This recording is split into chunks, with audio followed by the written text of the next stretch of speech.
யதாஹி நேந்திரியார்த்தேஷு ந கர்ம ஸ்வனுஷஜ்ஜதே. யதாஹி நேந்திரியார்த்தேஷு ந கர்ம ஸ்வனுஷஜ்ஜதே என்றால், யார் ஒருவர் இந்திரியங்கள் மீதும் அந்த இந்திரியங்களோட போகப் பொருட்களாக இருக்கும், அதாவது புலன்களின் போகப் பொருட்களாக இருக்கும் புலன் நுகர் பொருட்கள் மீதும், அந்த புலன்கள் புலனுகர் பொருட்களை அனுபவிக்கும் போது செய்யும் செயல்கள் மீதும் பற்றுகள் இல்லாமல் இருக்கிறாரோ, யதாஹி ந இந்திரியார்த்தேஷு த கர்ம ஸ்வனுஷஜ்ஜதே.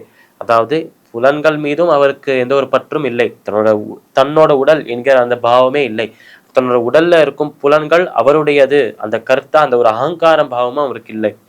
புலன்கள் மீதும் புலன்களோட அனுபவிக்கக்கூடிய வஸ்துக்கள் புலன் நுகர் பொருட்கள் அது மீதும், இந்த புலன்கள் புலனுகர் பொருட்களை அனுபவிக்கும் போது செய்யும் செயல்கள் மீதும் யாருக்கு பற்றுகள் இல்லையோ, யாருக்கு அந்த ஆசை இல்லையோ, யாருக்கு அந்த பந்தம் இல்லையோ, யதாஹி நேந்திரியார்த்தேஷு ந கர்ம ஸ்வனுஷஜ்ஜதே சர்வ சங்கல்ப சந்நியாசி யோகாரூடஸ்ததோச்யதே.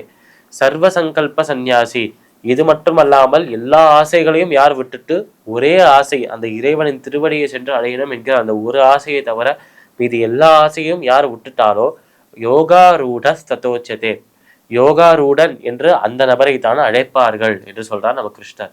இதை இன்னும் கொஞ்சம் விரிவாக இன்னும் கொஞ்சம் விளக்கமாக பார்த்தோம் என்றால், யோகாரூடன் என்றால் யார்? ஒரு நபரை எப்பொழுது நம்ம யோகாரூடன் என்று அழைப்போம்? யோகாரூடன் என்கிற நிலைக்கு ஒரு நபர் எப்ப செல்வார் என்றால், தன்னோட புலன்கள் மீதும் அந்த புலன்கள் அனுபவிக்கும் புலன் நுகர் பொருட்கள் மீதும், அந்த புலன்கள் புலன் நுகர் பொருட்களை அனுபவிக்கும் போது செய்யும் செயல்கள் மீதும் யாருக்கு பற்று இல்லையோ, யாருக்கு அந்த எனக்கு இது மீது அதிகாரம் இருக்கு என்கிற அந்த பாவம் யாருக்கு இல்லையோ, அதே நேரத்தில் அனைத்து ஆசைகளையும் துறந்து அந்த இறைவனை அந்த அந்த இறைவனின் திருவடியை அடைவது மட்டுமே ஒரே ஆசையாக வைத்திருக்கும் அந்த நபர், அவரைத்தான் யோகாரூடன் என்று அழைப்போம் என்று சொல்றார் இந்த இடத்தில்.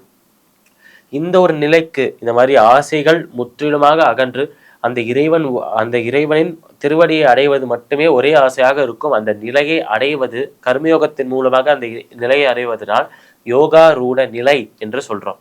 அதற்கு வரத்துக்கான அந்த வழி என்ன என்றால், கர்மயோகத்திற்குள்ள ஒரு முனிவராக ஒரு பிகினராக நம்ம போகிறோம்.